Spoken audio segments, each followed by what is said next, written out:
All right, good morning, hello, good evenings. Welcome to everybody locked in. We need to talk about Gran Turismo 7 again. So we're going to do things a little differently, but same as we did last time. We are just going to have a quick look at a video from a leading person in the Gran Turismo community and just have a look at a couple of comments at it. Simple as that. But it'll just be to follow up on what I spoke about last time and a couple of comments that I've made in live stream since this video came out a couple of days ago. I will briefly mention what the person talks about in the video, but I more want to go into a particular comment or two in this person's community that highlights what I have been saying for some time. Welcome back to the breakdown, Mr. Digit.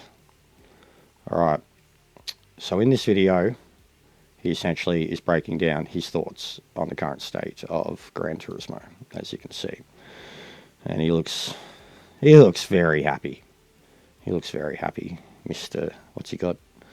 61,000 subs, something like that, and he plays the game all the time. He looks so happy. So anyways, guys, in the video, if you haven't seen it, it is a basic... I believe that Gran Turismo is at a crossroad, and unfortunately, a big part of that has to do with the constant addition of SUVs in recent updates. And on top of that, we are not getting any meaningful new content. No new tracks, nothing beyond the usual daily races, and not even any new championships in online mode being introduced. So in this video, I'll break down my thoughts on the current state of Gran Turismo. We'll take a closer look at the recent updates, the cars that have been added, and I guess I'll dive deep into the online structure to discuss what it really means for the players and how it could actually improve. So all right. So that's about enough of a plug that we'll give him. He breaks it down. Exactly what he says in the intro here is exactly what he said right then. When he breaks it down, it's essentially just complaining about the cars in the game not being what the players want, the events in the game not being what the players want. Essentially, it comes down to a online-driven complaint. It's something that I've spoken about a lot.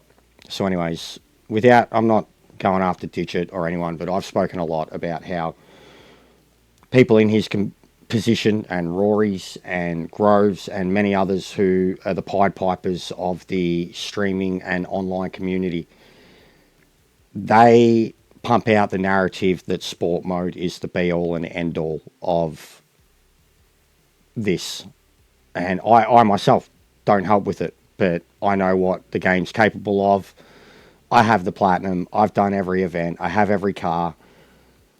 There are just many, many things that you can do in this game when you look outside the bigger picture, or you look into the bigger picture and outside the little niche that is sport mode.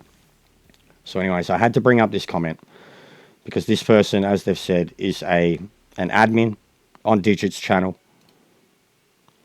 long-time supporter, and considering you would expect me to never criticize Digit, but I'm going to do it anyways, and it's not out of rage, hate, or whatsoever. The problem, Digit, is that you are looking at the game as a competitive racer. Someone that almost only looks at dailies and GTWS, and that's just a small percentage of what GT is. This is made clear of how you describe the last exciting car to be the F3500. To me, the last one is the Z-Tune. I literally bought GT7 to be able to drive this car and other Skylines. And it's not because I don't like sport mode, because I'm not into competitive modes and races. It's because driving those cars is what I've been doing ever since GT1. And what I want to keep doing. Actually, what most pisses me off about GT7 is how I'm not able to use those cars in dailies and sports mode because people just want Group 3, 4, 2, 1. They trash PD when they try road cars in sports modes.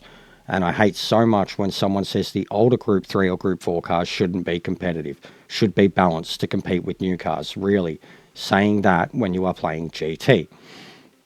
GTS is worse than PD, is the worst thing PD did to GT. It creates this view that GT is supposed to be like ACC with circuits and Group 3s and 4s, which, yeah, is a part of the game, but unfortunately it's the only thing that influencers YouTube seem to care about. And I'm not talking about you, Super GT did a recent video just like this, and you guys do influence people with those videos and posture. Now, I'm going to stop there for a sec. I literally, my video a couple weeks ago spoke exactly about that. I referenced Rory, Super GT, and then Traxion. Super GT has kind of stepped away from this a bit, and he was laying it out there. Wasn't solely focused on sport mode, was panning the car list, but still spoke about what Gran Turismo is kind of meant to be. Rory was complaining about the car list, mostly pumping up that there's not enough for the sport mode. And then Traxion was talking about, is Gran Turismo 7 worth having 3 years after release, and spoke about the events, but then said, we have all these great cars, but even in the single player game, we don't have a reason to use them. So this person right here is pointing out exactly that. Okay? So the people complaining about sports mode, competitive races, the cars are used in single player and lobbies, but as you said in a stream, you guys just ignore those modes in the game because it doesn't give any views. When you say some may explore this car further after it leaves the TT, in my opinion, just confirms this. Just confirms that you haven't experienced enough of the game outside sport mode. So I would say that those opinions are just unfair and partial, which is a shame, as those opinions are the ones that influence the big audience and get spread out. Again, I have said exactly that. There are so many people that have not finished the game, that have not done all the events, that don't bother to buy any of the cars, that the amount of times even when you try to run a lobby under BOP settings with a certain road car, and the amount of people that are like, oh, I don't have the car, and then they almost refuse to leave the lobby for 2 minutes to go buy the car. Like, come on guys, it's been 3 years. And then the Z-Tune thing, again, speaking on the Z-Tune, that car was incredible. If you drive that and don't feel excited by that car, put some sports tires on your bloody GT3 car and try driving it, because that's what it feels like driving the Z-Tune. So again, hitting the nail on the head. I fell in love with that car. As much as it was another Skyline that I didn't really care about, the inclusion of it was like, holy shit, this car is off its head. I completely agree with this person. And then on the final bit, and this is another bit where I've been 50-50, but this is a great closing comment. And then as an end note, just compare the comments in the new Corvette VGT on GT's channel and the Chevrolet channel. On the GT channel, it's all about, oh my god, another VGT no one cares about. Stop losing time with VGT. Give us more Group 3. Give us more tracks. On the Chevrolet channel, oh my god, this is amazing. Chevrolet is doing the best thing. I hope they do more of it. I hope more brands do more of it. I'm so happy it's being included in GT7. Why are the people outside of the game more aligned with what GT is about than those people who play the game? I completely agree. I haven't cared about many of the VGTs, especially the fake type ones, but the ones like the Ferrari one was one of the coolest ones when they added that, and it was a big deal when they added it. That Corvette, the trailer for that Corvette, the history of Corvette, Chevrolet, everything like that, that VGT looks legit. And my reaction to it, the sound of it, my reaction to it was exactly what this person is saying here. That, you know, wow, awesome, let's go. And everyone else's reaction to it is the Gran Turismo reaction to it. So these people have hit the nail on the head. That's all I really wanted to touch on. I'm not attacking Digit. I'm not attacking any of them. But I'm talking truthfully when I say they are the ones who lead the way and set the tone and the standard and the example that this is all there is, that there is no other way to play the game. I know I'm 38, nearly turning 39.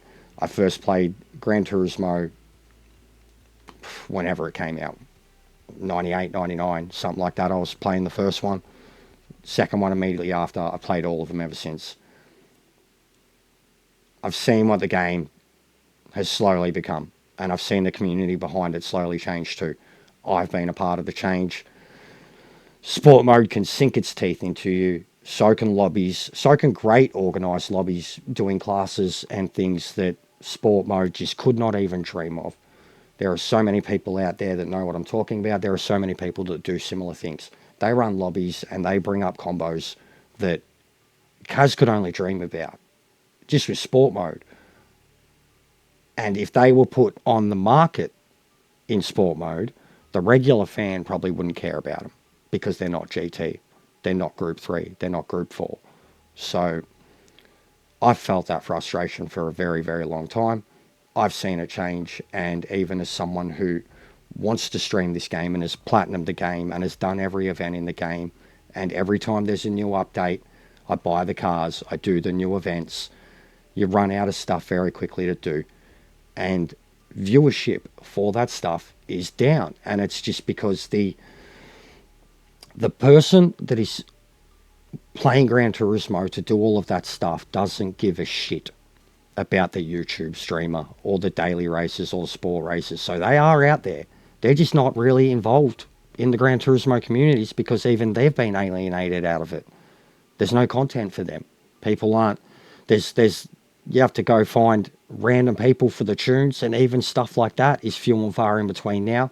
The grinding, everything, like, I understand it, but there are still people who obsessively play with their favourite cars on their favourite tracks, trying to do time trials, testing tunes, and I guarantee you there's still more of them than what there is an upper percentage of sport mode players that the game seems to just cater to and focus on. Anyways, that's it. I don't want to rabble on this time. I don't want to go too far into it. Check out Digit's video. Understand what I'm talking about. When that video came out, like, even when I did my first one, just the timing of Rory's video, Steve's video, and then Traxion's, I thought I have to put something out here. And I was saying exactly that. These are the guys that lead the way. And then here's someone that's this partial sim racer, doesn't stream, 100,000 views, he's got nothing to do. And he had such an honest, good look at Gran Turismo. And then the guys who stream it were just blowing smoke.